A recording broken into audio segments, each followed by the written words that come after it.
Darrell, thanks for joining us. You said after the game the other night you wanted players come in with a smile on their faces yesterday. Was that the case? Yeah, just like we say, we reviewed. Obviously not on a good run of form. And just keep trying to respond the right way. What are you looking from your players on Saturday now? To win a football match, win a game, get ourselves back. We look at our points total. Certainly over the last 3 seasons, there's only been 3 teams that have been promoted in the last 3 years on a better points total than we've had out of the 12 teams that were promoted in the last 3 seasons. So we have to put things into context. We are in a bad run, but it's certainly no disaster. We're getting strikers back fitter as well, which is obviously going to help our cause, and we go tomorrow and try and turn into a positive performance. I know you've conceded 10 goals in your last 4 games, and some of those could have been conceded, and some of those have been worldies, haven't they? Just how frustrated as a management team have you been by that? Yeah, there's a lot of frustration. That's good. There's a lot of frustration in the building because we want to win. That's what we want to do. So, but also analysing some of the poor goals we've conceded as well. Yeah, there's been a couple of good strikes. Well, one was a good strike on the other night. The other one takes a massive deflection. So, but we have to do better as our positional play and be closing down shots better. So we certainly reviewed those things, and we have to put the practice into reality come Saturday.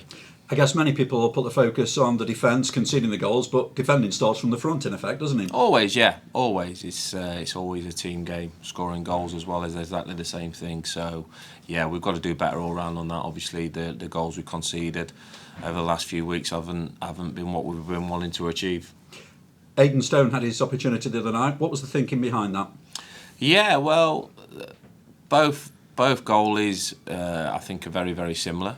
Aidan now gets his opportunity to come in. Obviously, Jack's done reasonably well.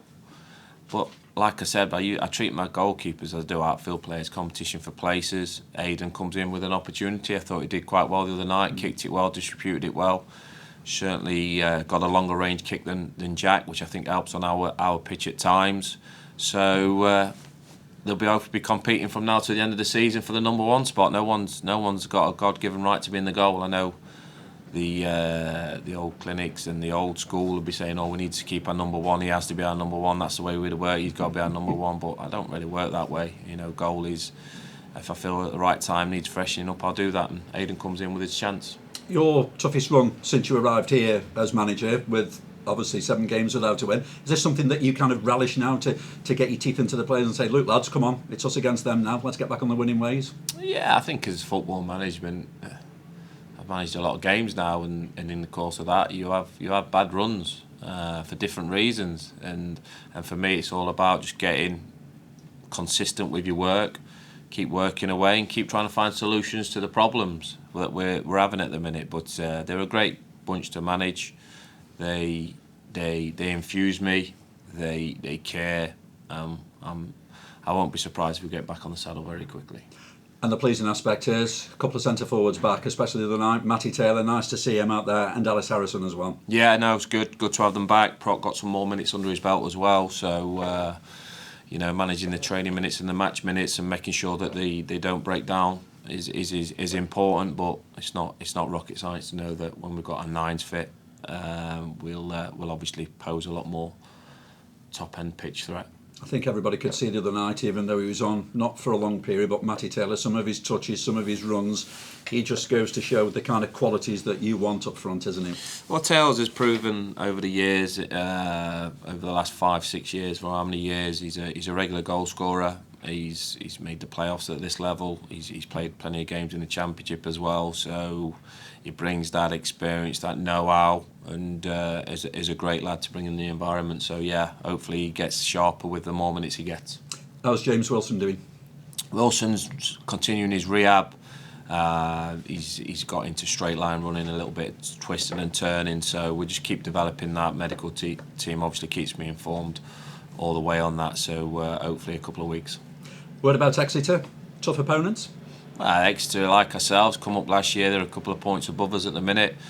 Us, ourselves and Bristol Rovers are 3 teams that have handled their own so far in this division this season, and they're another team, Exeter, that, like I said, they're just 2 points above us, and good on the day, so are we. Darrell, you mentioned not getting carried away on good runs or bad runs. Yeah. How much does your experience as a manager help you in those situations? Yeah, it does. It does, because you've got to go through these sort of phases as a manager. But I'd be lying if I didn't think I'd be sat here talking to you in League One, a season above, going that we've not been on a bad run. So, 7 not winning a game in that 7. I think we deserve to beat Accrington. I think we deserve to beat Cheltenham on the performance. So, and then we played some top teams. They've been in the Championship in that run as well. So we're searching for that consistency in results. The work we've done with the boys has been good, and hopefully we'll get that response at 3.